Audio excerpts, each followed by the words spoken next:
Alam mo ba o malamang hindi pa, kaya ipapaalam ko na nang malaman mo na talaga na pwedeng-pwede po tayo magluto ng napakasarap na lasagna gamit lang po yung ating mga kawali. Yes, hindi po tayo rito gagamit ng kahit na anong oven or kahit microwave ba yan.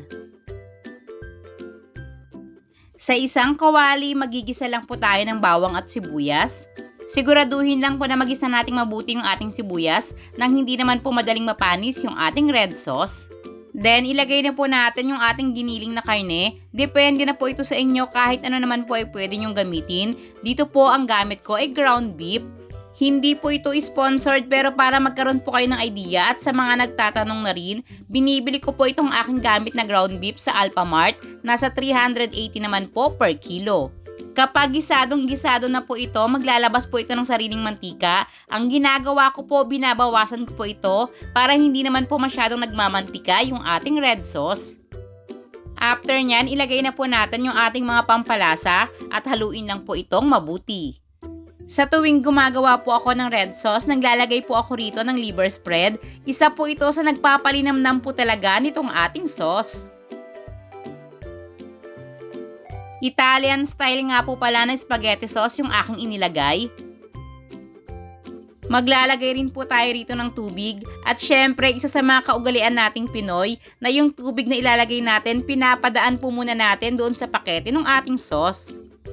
Tikman kapag ito po ay kulong-kulo na, then i-adjust na po yung lasa depende po sa ating preference.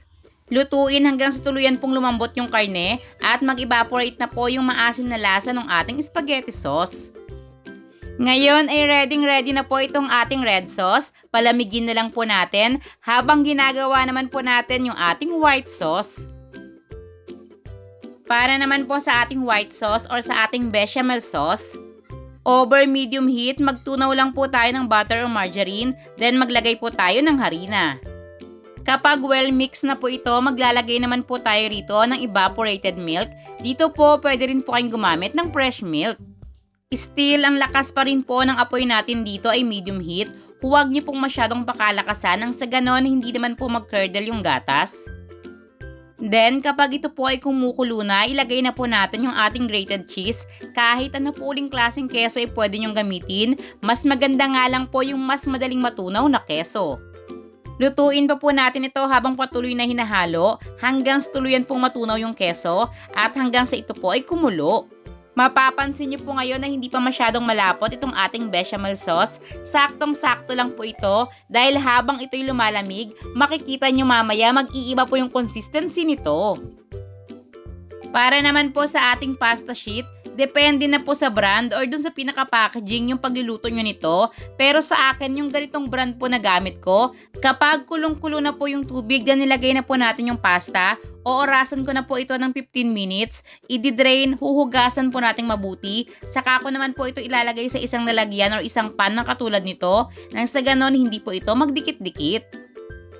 After mag-cool down itong ating bechamel sauce, tingnan nyo na po yung pinaka-consistency.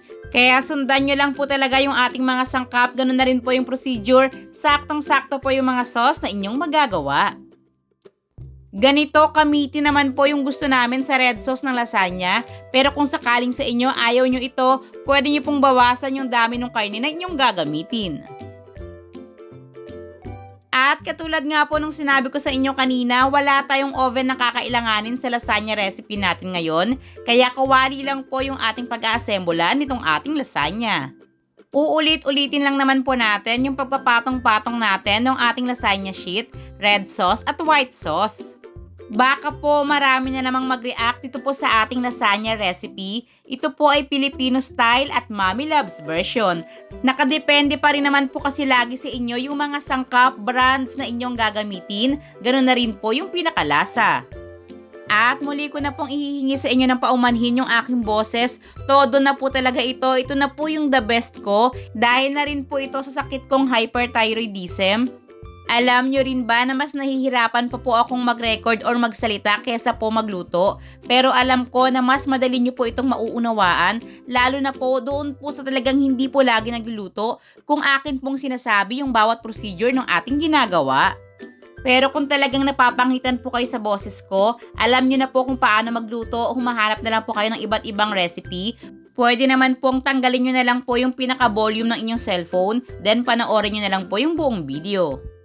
Ang buong listahan naman po ng ating mga sangkap ay makikita nyo sa bandang dulo nitong ating video. Doon po madali nyo na po itong mai-screenshot. Sa pinakahuli or sa pinakaibabaw, after po nating mailagay yung ating red sauce, maglalagay naman po tayo rito ng grated cheese. Sa keso na inyong gagamitin, nakadepende na po rito sa inyo. Pero syempre, mas masarap po kung madaling mag-melt. Yung gamit ko po rito ay mozzarella cheese.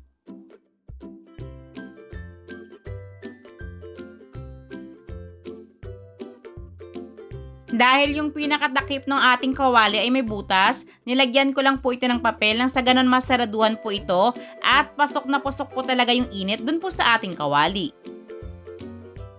Lutuin po natin ito sa ating kala na ang lakas ng apoy ay yung pinakamahinang setting nang sa ganon hindi naman po ito masunog habang tinutunaw po natin yung keso sa pinakaibabaw.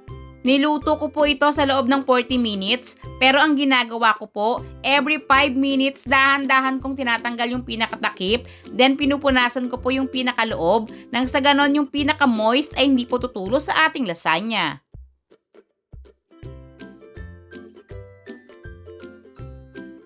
And tcharan! Heto na po yung ating meaty, saucy, cheesy at talaga naman pong napakasarap na lasagna na kahit walang oven ay kayang-kaya nating gawin dahil nakita nyo naman, pwedeng-pwede nating lutuin gamit lang po yung ating kawali. Para po sa aming kumain ito na naubos po talaga ito, saktong-sakto lang po talaga yung pinakalasa. Pero syempre, katulad nga po nung lagi ko sa inyong sinasabi, dahil kayo naman po yung makakatikim at kakain ito, depende po yung panlasa sa inyong preference. Sana po ay muling nakapagbahagi sa inyo ang inyong mommy loves ng isang makabuluhang video. Magamit niyo po sana ito sa inyong pamilya, ganoon na rin po sa inyong mga pangnegosyo.